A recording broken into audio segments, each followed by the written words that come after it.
प्रिय शिष्यों, साहित्य विमर्श यूट्यूब चैनल में आप सभी का हृदय से स्वागत है। आज के इस वीडियो में मैं हिंदी साहित्य में प्रयोगवादी काव्यधारा के प्रवर्तक सच्चिदानंद हीरानंद वात्स्यायन अज्ञेय जी के जीवन से संबंधित घटनाओं के विषय में बताऊंगा। वीडियो के अंत तक आप लोग मेरे साथ जुड़े रहें। प्रिय शिष्यों, अज्ञेय जी का जन्म 7 मार्च 1911 को उत्तर प्रदेश के कुशीनगर जिले में हुआ था।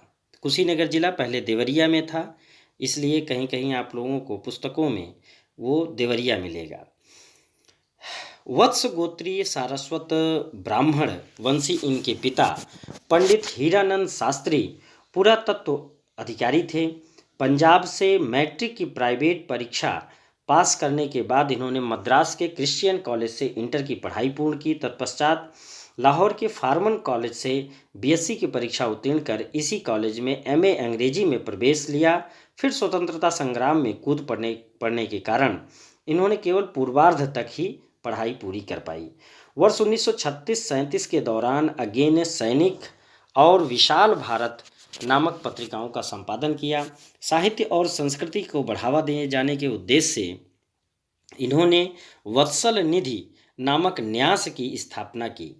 अज्ञेय ने कविता, कहानी, नाटक, उपन्यास, निबंध, यात्रा वृत्तांत, संस्मरण, डायरी आदि तमाम साहित्य की अनेक विधाओं में लेखन कार्य किया है।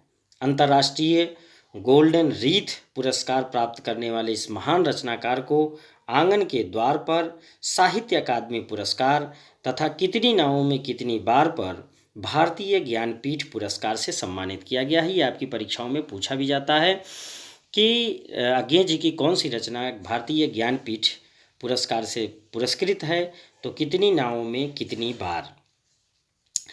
अज्ञेय उन रचनाकारों में से हैं जिन्होंने आधुनिक हिंदी साहित्य को एक नया आयाम दिया है, एक नया सम्मान दिया है, एक नया गौरव प्रदान किया है।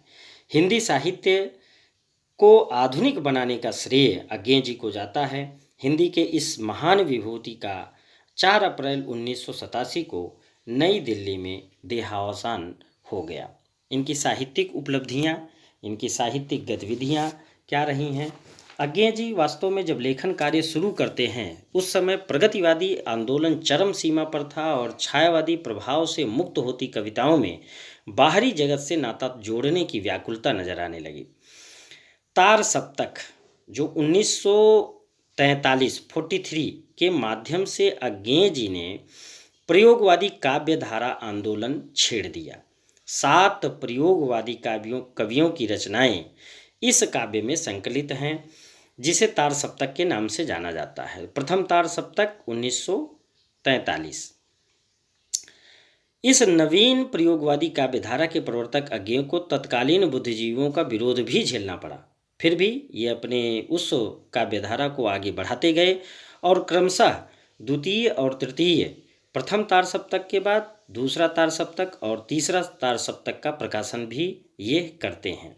अब इनकी कृतियों में सबसे पहले काव्य कृतियाँ जो 9 प्रकार की हैं। सबसे पहले भग्नदूत, दूसरा चिंता, तीसरा इत्यलम, चौथा आंगन के पार द्वार और पांचवा हरी घास पर क्षण भर, छठवीं रचना बावरा अहेरी, 7वीं इंद्रधनुष रौंदे हुए, 8वीं रचना कितनी नावों में कितनी बार और 9वीं जो महत्वपूर्ण रचना है अरी वो करुणामय प्रभामय। ये कविता संग्रह इनकी है।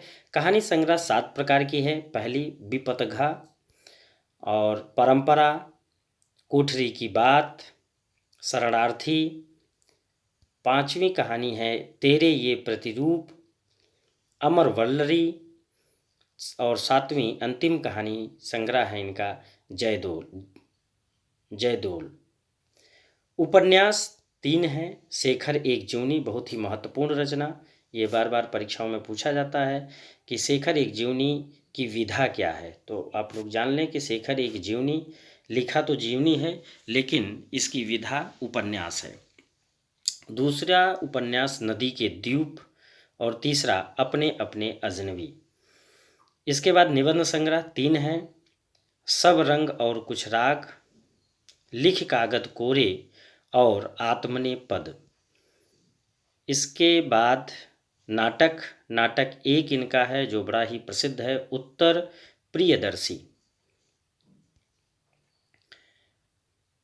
इसके बाद यात्रा वृत्तांत, यात्रा वृत्तांत में दो है, अरे यावावर रहेगा याद, और दूसरा है एक बूंद सहसा उछली। डायरी, डायरी तीन डायरियाँ इन्होंने लिखी हैं, भवंती, अंतरा और शाश्वती। संस्मरण एक है, स्मृति लेखा, आलोचना दो, आलोचना से संबंधित दो पुस्तकें हैं, त्रिशंकु, हिंदी साहित्य एक आधुनिक परिदृश्य, ये दो रचनाएं इनकी आलोचना साहित्य हैं। इसके बाद काव्यगत विशेषताएं, काव्यगत विशेषताएं में इसको दो भागों में बांटा जा सकता है, भाव पक्ष और कला पक्ष। तो सबसे पहले भाव पक्ष के विषय में जानेंगे। भाव पक्ष में अगर इसको बिंदुवार बांटें तो जो पहला बिंदु हमारे सामने आता है वो है मानवतावादी दृष्टिकोण। इनका दृष्टिकोण मानवतावादी था। इन्होंने अपने सूक्ष्म कलात्मक बोध, व्यापक जीवन अनुभूति, समृद्ध कल्पना शक्ति और सहज लेखन संकेतमयी अभिव्यंजना द्वारा भावनाओं के नूतन एवं अनछुए रूपों को उजागर किया है। दूसरा है व्यक्ति की निजता को महत्व।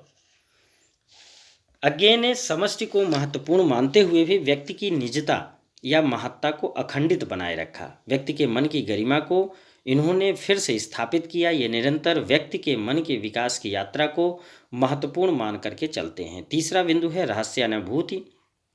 रहस्यानुभूति में अज्ञे ने संसार की सभी वस्तुओं को ईश्वर की देन माना है तथा कवि ने प्रकृति की विराट सत्ता के प्रति अपना सर्वस्व अर्पित किया है। इस प्रकार अज्ञे की रचनाओं में रहस्यवादी अनुभूति की प्रधानता दृष्टिगोचर होती है। चौथा है प्रकृति चित्रण। अज्ञे की रचनाओं में प्रकृति के भी विविध चित्र मिलते हैं। उनके काव्य में प्रकृति के कभी आलंबन बनकर चित्रित होते हैं तो कभी उद्दीपन बन करके। अब कला पक्ष, कला पक्ष को 5 बिंदुओं में बांटा जा सकता है। जो पहला है नवीन काव्यधारा का प्रवर्तन, और इसलिए ही अज्ञे को अज्ञे के रूप में जाना जाता है। नवीन काव्यधारा का इन्होंने प्रवर्तन किया। मानवीय एवं प्राकृतिक जगत के स्पंदनों को बोलचाल की भाषा में और वार्तालाप को स्वगत शैली में अभिव्यक्त किया है। इन्होंने परंपरागत अलंकारिकता और लाक्षणिकता के आतंक से काव्य शिल्प को मुक्त कर नवीन काव्यधारा का प्रवर्तन किया है। इनकी भाषा को 3 भागों में बांटा जा सकता है या 3 रूपों में देखा जा सकता है। एक तो ये कि संस्कृत की परिनिष्ठित शब्दावली का प्रयोग इन्होंने किया है, दूसरा ग्राम्य एवं देशज शब्दों का प्रयोग किया है, और तीसरा बोलचाली एवं व्यवहारिक भाषा इनकी है। शैली, इनके काव्य में विविध शैलियाँ जैसे छायावादी लाक्षणिक शैली, भावात्मक शैली, प्रयोगवादी शैली और व्यंग्यात्मक शैली का प्रयोग किया गया है। चौथा है बिंब एवं प्रतीक। तो अज्ञे जी के काव्य में प्रतीक एवं बिंब योजना दर्शनीय है। इन्होंने बड़े ही सजीव और हृदयकारी बिंब हम लोगों के सामने प्रस्तुत करते हैं। और अंतिम है अलंकार एवं छंद। इनके काव्य में उपमालंकार सर्वाधिक महत्वपूर्ण है। इसके साथ साथ रूपक, उत्प्रेक्षा, मानवीकरण आदि भी अलंकार का प्रयोग किया गया है। मुक्त छंदों का खुलकर प्रयोग इन्होंने किया है। इसके अलावा गीतिका, वरवय, हरगीतिका, मालिनी, शिखरणी आदि भी छंदों का प्रयोग इन्होंने किया है। हिंदी साहित्य में इनका स्थान, अज्ञे जी नई कविता के कर्णधार माने जाते हैं। इन्होंने काव्य जगत में नए नए प्रयोग किए हैं। यही कारण है कि इन्हें प्रयोगवादी काव्यधारा का प्रवर्तक माना जाता है। ये प्रत्यक्ष का यथावत चित्रण करने वाले सर्वप्रथम साहित्यकार थे। देश और समाज के प्रति इनके मन में अपार